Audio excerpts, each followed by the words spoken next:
राजू जी, आप ही से शुरुआत करता हूं आज। ये जो आपने देखा होगा कल का जो कार्यक्रम रहा नागपुर का, और नागपुर हेडक्वार्टर है, बहुत बातें होती कि सिक्के एक सिक्का है, पहलू दोनों, सिक्का एक ही है, पहलू भले ही दो हो, सब वही बातें करते हैं। अभी धनंजय जी को सुनूंगा, आप सुनिएगा, वो भी यही कहते हैं कि सब मिली जुली कुश्ती है, नूरा कुश्ती है। लेकिन आप निहितार्थ तो निकाले जाते हैं। जो इस समय देश जिस जगह खड़ा है, वो कह रहे हैं कि भाई आधी अधूरी तैयारी जो है हमेशा आड़े आती है, आ रही है। वो ये कहीं फरमा रहे हैं, वो कह रहे हैं कि कमजोर देश को बात मनवाने के लिए झुकना पड़ता है।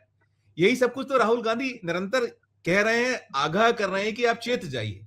शुरुआत आपसे, क्या क्या क्या चीजों को कैसे डिकोड किया जाए मोहन भागवत जी के जो कल उनका वो उद्बोधन था, उसमें निकली बातें। मैं संजीव जी ये समझता हूं कि राहुल गांधी लगातार जिन बातों से आगाह कर रहे हैं, उसी सुर में ही मोहन भागवत जी बोल रहे हैं। वो एक परामर्श दे रहे हैं बीजेपी के लिए, साफ तौर पे नरेंद्र मोदी जी के लिए, कि जिनके नेतृत्व में पिछले 12 साल से भारत की जो है नैया वो डगमगा रही। तो दावे जो किए गए थे उसके विपरीत यथार्थ में धरातल पे जो हो रहा है, उसी के ऊपर एक बहुत बड़ा प्रश्न चिन्ह जो है मोहन भागवत भी खड़ा कर रहे हैं। और इसमें विडंबना ये है कि मोहन भागवत जी जिस सामूहिक तैयारी की बात कर रहे हैं, वो कह रहे हैं कि पूरा विश्व जो है इस मुहाने पे पहुंच गया है जहां पे सामूहिक। लेकिन भागवत जी इस बात पे बिल्कुल चुप्पी साधे हुए हैं कि वो ये बताएं कि जिनके हाथ में सत्ता है, जिनका एक प्रमुख दायित्व बनता है कि वो भारत को इस अनिश्चितता के दौर में उस इसका भरपूर फायदा उठाएं, और वो जो विश्व गुरु वाली जो दुहाई दे रहे हैं, दावा कर रहे हैं, उसके उसके उसके कहीं आसपास भी लेके आए या नहीं, इस पे वो बात करें। तो भागवत जी जिस बात से कन्नी कतरा रहे हैं कि वो ये बात सीधा उनको नहीं बोल रहे हैं, अपने नरेंद्र मोदी जी को नहीं बोल रहे, जिनका दायित्व बनता है। तो वो दाएं बाएं बातें करते हैं, वो नाम भी नहीं लेते हैं। तो जैसा कि विरोधी कहते हैं कि भाई ये दोहरा चरित्र है जो है आरएसएस का, तो उस वक्त पे इन्होंने ये बात कही है जिस वक्त नरेंद्र मोदी जी जो है, जब से ये अनिश्चितता का दौर हुआ है पश्चिम एशिया में, जो जो जो युद्ध है, स्थिति चल रही है, उसके चलते हुए किस किस्म का एक आर्थिक दबाव हमारे देश में जो है महसूस किया जा रहा है, और जिसके बारे में नरेंद्र मोदी जी ने भी टेढ़े ढंग से बात करी, जहां पे वो हम सबको एक सलाह दे रहे हैं कि भैया हमें स्वदेशी को अपनाएं, हम इन बातों से परहेज करें। ये दौर है, सभी देशवासियों को एक मंच पे आना चाहिए, एक सुर में बात करनी चाहिए। लेकिन प्रैक्टिस में वो जो पूरा विपक्ष मुक्त या कांग्रेस मुक्त जो भारत है, उस पे मोहन भागवत जी बात नहीं कर रहे, क्योंकि उसके चलते तो सामूहिक तैयारी जिसकी ये आह्वान कर रहे हैं भागवत जी, वो कैसे हो पाए? क्या नरेंद्र मोदी जी का नेतृत्व, क्या वो पूरे भारतीयों को, जिसमें तमाम राजनीतिक पार्टियां शामिल है, क्योंकि आपस में हमारी एक राजनीतिक एक एक लड़ाई तो हो सकती है, जहां पे देश का सवाल आता है, तो वहां पे पिछले समय से हम देखें, लेकिन वो साथ लेके चल नहीं रहे हैं। तो ये समूहक तैयारी वाली जो बात है, इसको जो है मोहन भागवत जी इसको उभार रहे हैं। तो ये बात उनको मोदी जी का नाम लेकर करनी चाहिए थी। और उन्होंने विश्व गुरु का जिक्र किया कि विश्व गुरु तो वो भी बात भी उन्होंने बड़ा, मुझे नहीं लगता कि बड़े एक डेफिनेट टर्म्स में बात की है, उसमें भी थोड़ा सा टेढ़ा मेढ़ा इस समझदार तरीके से बात की है समझदार को उन्होंने। इशारा काफी होता है राजू जी, समझदार को इशारा नहीं, काफी होता यहाँ पे स्थिति ये बन चुकी है कि जो लोग समझ कर भी ना समझ बने हुए हैं, उनके लिए इशारा नहीं चाहिए। इशारा समझदारों के लिए होता है। तो आपको लगता है कि जो इस वक्त पूरे देश को संभाल रहे हैं, वो समझदारी की बात नहीं? जैसे मैंने कल की चर्चा में भी ये बात उठाई थी कि भैया आप आपकी कैसी आपकी तैयारी है, आप कैसी नजर रख रहे हैं पूरे अंतर्राष्ट्रीय जो सीन के ऊपर, अंतर्राष्ट्रीय संबंधों को लेकर, कि आपको पता ही नहीं चला कि ये कैसी स्थिति जो बनने जा रही है, और उसमें बल्कि हम भागीदार बने हैं उसमें।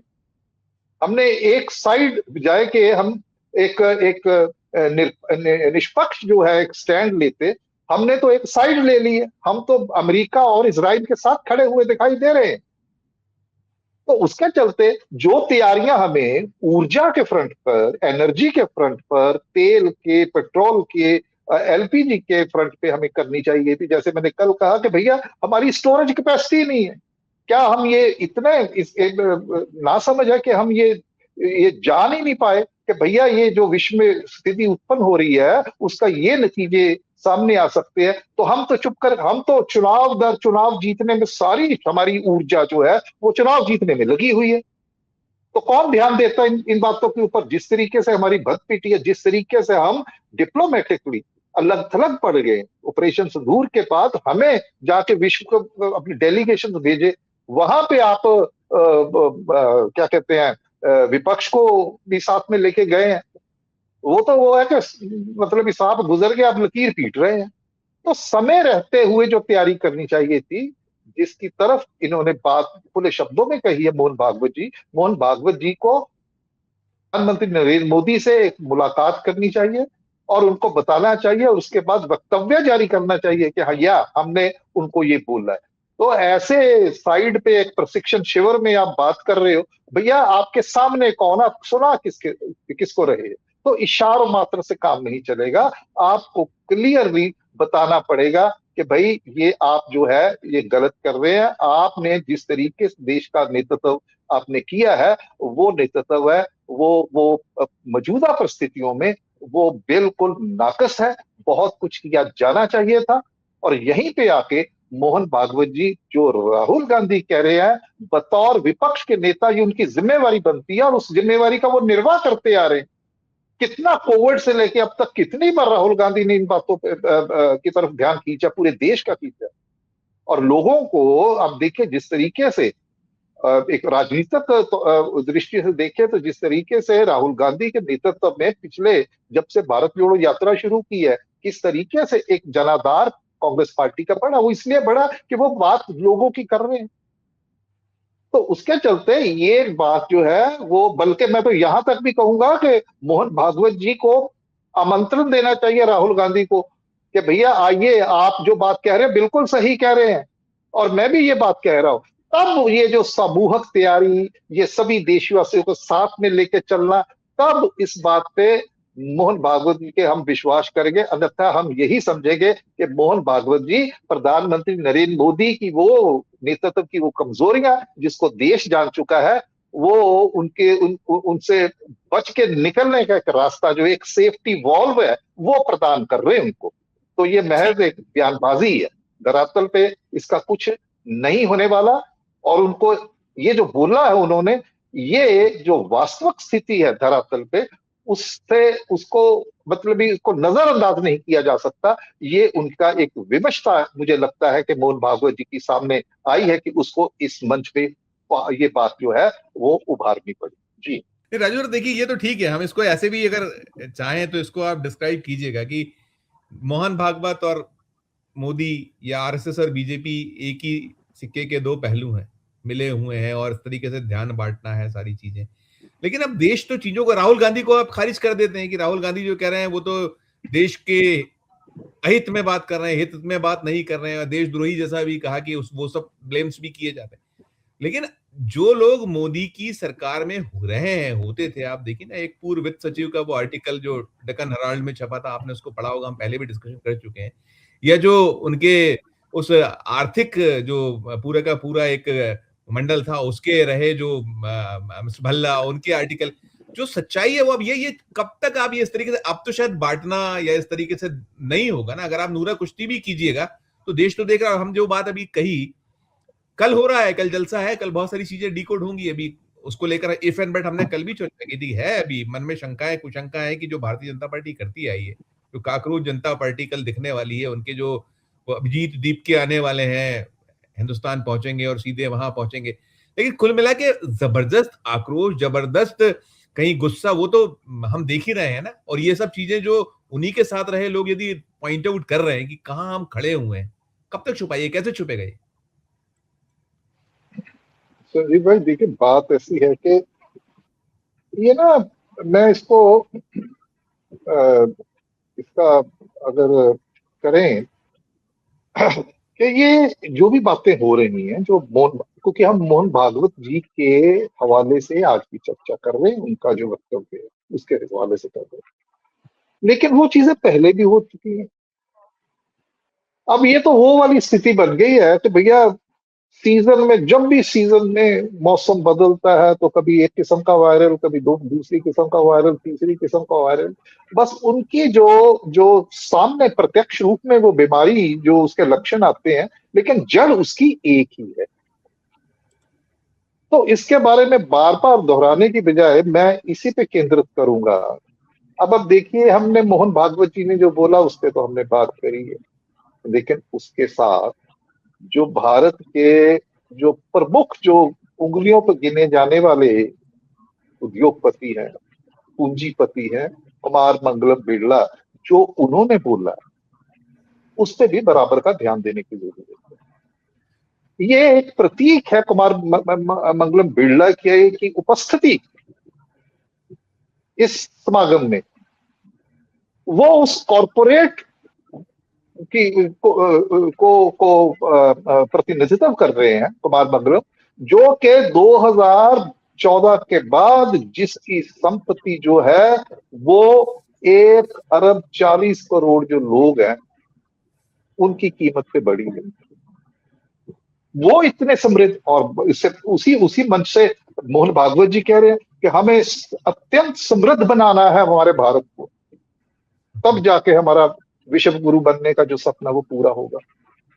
तो पूरा भारत समृद्ध कैसे बनेगा? इस पूरे भारत में तो भागवत जी जो आप मंच के ऊपर आपके साथ बैठे हुए हैं वो समृद्ध हो रहे हैं। ये आते हैं वो जो देश के 1 अरब 40 करोड़ लोगों में से जो ऊपर के 100 लोग हैं, सारी संपत्ति तो उनके पास है। तो वो हमारे जो आम सामान्य जो नागरिक हैं, ना सिर्फ उनकी कीमत पे, बल्कि व्यापार के जगत में जो मध्यम और निम्न वर्ग के व्यापारी है उनकी कीमत के ऊपर उनकी ग्रोथ जो है वो वैसी नहीं बढ़ रही जितनी कुमार बिरला जी की, अडानी जी, अंबानी जी जैसे जिस जिस दर से इनकी जो संपत्ति या संपदा बढ़ रही है, उन लोगों की क्यों नहीं बढ़ रही? ये अमीर और गरीब का जो ये जो गैप है वो इतना क्यों बढ़ रहा है? तो मोहन भागवत जी क्या कहते हैं कि भैया अगर कमी है तो तैयारियों की कमी है। तो ये तैयारियां किसने करनी है? इसके लिए ये जिम्मेदार तैयारियां कौन? किससे? मैं वही जिम्मेदार इसी कौन पे है? आ रहा मैं वही वही बात कर रहा हूं ना, कि ये तैयारियां किसने करनी है भैया? जिनके हाथ में केंद्र की सत्ता है पिछले 12 साल से। ये नीतियां, समृद्ध बनाने की जो नीतियां हैं, ये राहुल गांधी ने नहीं बनानी है, ये नरेंद्र मोदी जी ने बनानी है। तो क्या वो बनी? तो इसीलिए हम कह रहे हैं कि राहुल गांधी इस इन परिस्थितियों में, मुझे लगता है कि वो जिसे कहते हैं ना हम, visionary leader, vision visionary leader वो है जो वर्तमान में रहकर भविष्य में जो होने वाली स्थिति है, जो जिस दिशा है उसकी पहचान करता है। और यही उनका विपक्ष के नेता होने का एक प्रमुख दायित्व है कि सत्ताधारी पक्ष का वो ध्यान इस बात पे लगाए कि भैया यहां यहां कमियां, ये आपकी नीतियां इतनी नाकस है। तो वो तो अपना दायित्व निभा रहे हैं बखूबी, और जब वो अपना दायित्व निभाते हैं राहुल गांधी, और जब वो पब्लिक मंच पे आके मीडिया में बात करते हैं तो आप उनकी ट्रोलिंग करते हैं। क्यों नहीं इस मंच से उन्होंने कहा, मोहन भागवत जी ने, कि भैया विपक्ष के नेता राहुल गांधी जो कह रहे हैं मैं उनसे 100% सहमत हूं, हमारी तैयारियों में कमी है। और तैयारियां राहुल गांधी ने नहीं करनी है, इन्होंने करनी। तो वो नीतियों पे तो बात ही नहीं कर रहे। वो एक मोटी सी वो एक वक्तव्य दे देते जिसे कहते हैं गोलमाल वाली बात करनी, कि समूहक दायित्व है, सभी को करना है। और ये कुमार बिरला जिनकी बात करें, उन्होंने इस मंच पे क्या बोला? कहता इस वक्त ये जो परिस्थितियां हैं ये तब पैदा हुई है जब हमारे देश में अमृत काल शुरू होने वाला है। ये कुमार मंगलम बिरला जी बोल रहे हैं अमृत काल। अमृत काल वाकया उनका तो आ चुका है कि भैया वो तो इतने अमीर हो चुके हैं। तो ये जो इजारेदारी वाली बात, हमारी जो अर्थव्यवस्था है, जो कांग्रेस के समय, नेहरू के समय, इंदिरा गांधी के समय नेशनलाइजेशन वाली जो बात हुई थी, रिसोर्सेस को बराबर सभी को सब लाभवंत हो, सभी वर्ग लाभवंत हो, जी। तो वो तो ऐसा नहीं, ये तो बिल्कुल उल्टा ही इन्होंने काम कर दिया कि इजारेदारी जिसको कांग्रेस के समय से में जिसको रोका गया, जिसको खत्म करने की कोशिश की, उसको ये दोबारा लेके आ रहे हैं, जिसमें कुछ गिनती के लोग जो है वो समृद्ध हो रहे हैं। तो ऐसे में इनका ये कहना, कुमार मंगलम बिरला भी कह रहे हैं कि वो बात कर रहे हैं कि 1 अरब 40 करोड़ भारतीयों की उम्मीदों की बात कर रहे हैं।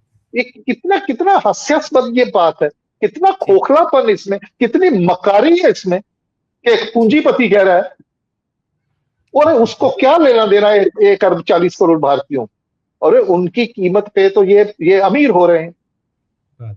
इसके तरफ उन्होंने ध्यान नहीं दिलवाया मोहन भागवत जी ने, जो साथ में मंच पे बैठे हुए थे बिरला जी। ये तो आप इन जो नीतियां बनी उसमें तो आप फायदा उठा रहे हैं। बिल्कुल बिल्कुल बिल्कुल। अब आप अच्छा फिर देखिए कि ये नीतियां सिर्फ ये घरेलू मंच पे नहीं है, घरेलू अर्थव्यवस्था। अब बाहर देख लीजिए, बाहर से जो निवेश आना है, वो निर्यात की हमारी स्थिति क्या बन गई है हमारी। अच्छा फिर सैन्य शक्ति हमारी, वो कह रहे हैं ना कि ये ताकतवर का जमाना है, और मोहन भागवत जी ने कहा है इसी मंच पे। तो हमारी सैन्य शक्ति क्या है भाई? हमारी सैन्य शक्ति क्या है? और हमारे जितने जनरल है, दूसरे हैं, उन्होंने कई बार मंचों पे इस बात का खुलासा कर चुके हैं। अरे अभी भी हम हथियार जो है वो खरीद रहे हैं। तो मेरा कहने का तात्पर्य है कि अगर रुपया गिर रहा है, अरे वो आप मतलब भी लोगों को भली बात ज्ञात है, रुपया गिर रहा है तो ये सीधा सीधा इंडेक्स है कि हमारी अर्थव्यवस्था की दिशा और दशा क्या है। और फिर आप जो उसके ऊपर जो आप एक्शन ले रहे हैं, वो भी लोगों के सामने है। अरे वो भारत का दुनिया का सबसे बड़ा सरमाएदार पूंजीपति देश जो है, उसका राष्ट्रपति, उसका उसका जो सेक्रेटरी ऑफ स्टेट है, वो भारत में आकर घोषणा कर रहा है कि भारत में वेनेजुएला की जो कार्यवाहक राष्ट्रपति वो आ रही है, हमारे घर पे रही है, और उसकी घोषणा वो बंदा बाहर से आके कर रहा है, जिसे जो घोषणा हमें करनी चाहिए।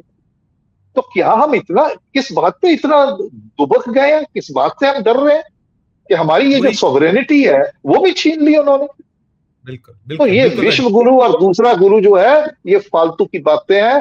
राहुल गांधी का जो कद जो है बढ़ रहा है, उसकी बात जो ज्यादा से ज्यादा लोग सुन रहे हैं, मोहन भागवत जी ने मोदी जी को राहुल गांधी के निशाने से बचाने के लिए ये वक्तव्य दिया।